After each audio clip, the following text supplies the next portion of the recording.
ओम नमः शिवाय। आज की शिव भक्ति योग कथा में विज्ञान भैरव तंत्र पर आधारित श्लोकों का पाठ, और यह पाठ सनातन की धारणा पर आधारित है। इस जगत में जो कुछ भी सनातन है वह प्रत्येक जीव के भीतर भी है, अर्थात प्रत्येक जीव सनातनी है। शिव थे, शिव है, शिव रहेंगे। शिव का अर्थात महाकाल है, महाप्राण है, महामौन है, और इस शरीर रूपी पिंड के भीतर भी है और इस ब्रह्मांड में भी है। इसीलिए हे देवी, यत्र यत्र मनो याति बाह्यो बाभ्यंतरे अपि वा तत्र तत्र शिवावस्था व्यापक तत्वता यास्यति। शरीर के भीतर जहाँ जहाँ मन जाए वहाँ पर शिव तत्व को जानो। शिव सबके है, सब शिव के है। हर मनुष्य किसी न किसी विधि से केवल और केवल भगवान शिव से ही प्रार्थना करता है। शिव ही आधार है।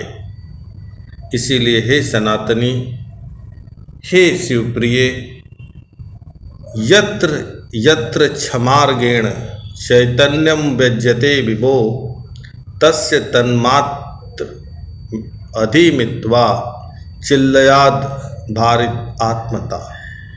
अपने शरीर के भीतर सनातन तत्वों को अनुभव कीजिए और बाहर भी सनातन तत्वों को अनुभव कीजिए। शिव भी सनातन है, ब्रह्मांड में भी सनातन है, और इस जीव के भीतर भी सनातन है। इसीलिए जो न्यायपूर्वक जिए, सत्य के मार्ग पर चले, सनातन के मार्ग पर चले, वह शिव का हो जाता है।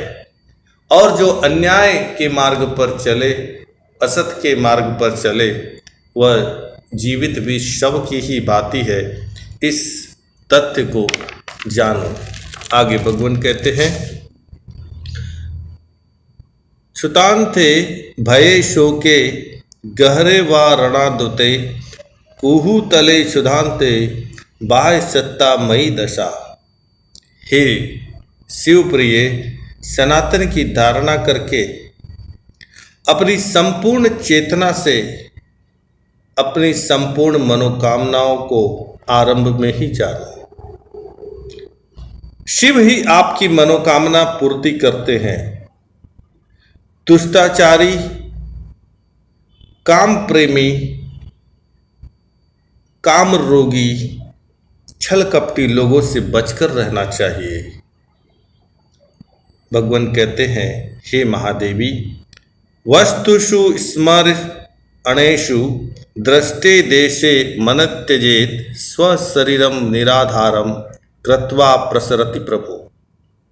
वे कहते हैं, हे शिवप्रिय, हे पार्वती, इस जीवन और जगत में प्रत्येक आभास सीमित है, और यह सीमित आभास इस सनातन में विलीन हो रहा है।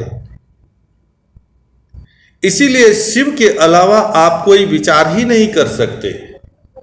आप जो भी विचार करेंगे वह शिव का ही विचार होगा, वह शिव से ही संबंधित होगा। आगे कहते हैं, क्वचिद स्तूनि विन्यस्य शनय दृष्टि निवर्तये तज्ञानम चित सहितम देवी शून्यालयो भवेत। हे देवी, शिव सनातन है, शाश्वत है। शिव आदि है, अनंत है। शिव योगी है, शिव ज्ञानी है, शिव ध्यानी है। यह स्मरण करते हुए इस बात को जानो, सत्य में रूप अविभक्त है, सर्वव्यापी आत्मा तथा तुम्हारा रूप अभिव्यक्त है, और दोनों को भैरव चेतना से निर्मित ही जानो, तभी आपका कल्याण संभव है। आगे भगवान कहते हैं, भवेद्देक द्विरक्तस्य यादुषी जायते मति, सा शक्ति षडांकारी नित्यम भावयेताम ततः शिवा। हे प्रिय, मूर्ता को त्यागो, जड़ता को त्यागो, अहम को त्यागो, क्रोध को त्यागो, फिर ही शिव भक्ति होगी। अन्यथा हर मनुष्य, हर जीव को अपनी ही चेतना से जानता है और आत्मचिंता छोड़कर प्रत्येक जीवात्मा में बसने का प्रयास करता है। आगे देवी से कहते हैं, प्रभु हे देवी, वस्वंतरे वेद्यमाने सर्ववस्तुषु शून्यता, तामेव मनसा ध्यात्वा विदितो अपि प्रशाम्यति। हे देवी, तुम मिट जाओ, तुम लुट जाओ, तुम बर्बाद हो जाओ, तुम स्वयं को समाप्त करने की मनोस्थिति में आ जाओ, तभी भैरव को जान पाओगे। क्योंकि भैरव प्रत्येक प्राणी में है और इसके अतिरिक्त कुछ भी नहीं है। इसीलिए हे शिव प्रिय, किंचित ज्ञेया स्मृता शुद्धि, सा शुद्धि शंभु दर्शने, न शुचि याय शुचिस्तमान, निर्विकल्पम सुखी भवेत्। यह मेरा कुछ भी नहीं है। मैंपन, मेरेपन का त्याग करना और उसके बाद शिव सबके हैं, सब शिव के हैं, इस सनातनी धारणा को लेकर के जीवन यापन करना, तभी शिव की शक्ति का अनुभव हो सकेगा। और उसमें महत्वपूर्ण बात यह कि हे शिव, मुझे दंडित कीजिए, मुझे दुखी कीजिए, मुझे श्राप दीजिए, बस यही मनोकामना कीजिए, तभी चित्त की शुद्धि संभव है। भगवान कहते हैं, सर्वत्र भैरवो भावः सामान्येष्पि गोचर, न च तदिष्यति रेकेण परो स्थिति द्वयागति। हे भगवती, शिव आदेश करे तो मानो, भैरव दंड देवे तो स्वीकार करो। जो मुझ पापी को पीड़ा से मुक्त करे, वही भैरव को जानो। कण कण में भैरव है, क्षण क्षण में भैरव है, इस बात का स्मरण रखो, इस बात का दर्शन करो। सब मुझ में है, मैं सब में हूँ, यही भैरव की स्मृति बनाए रखो। अंत में भगवान कहते हैं, समः शत्रौ च मित्रे च समो, मानवा मानयो ब्रह्मा परिपूर्ण तत्वदिति ज्ञात्वा सुखी भवत्। हे देवी, ये बुद्धि के खोखलेपन को जानो। ये खोपड़ी कभी भरती ही नहीं है, सदैव खाली हो जाती है। इस खोपड़ी को बिल्कुल छोड़ दो। यह खोपड़ी एक भिक्षुक की भांति है, यह कभी भरने वाली नहीं है। यह खोपड़ी का स्वभाव है, इस खोपड़ी के स्वभाव को जानो।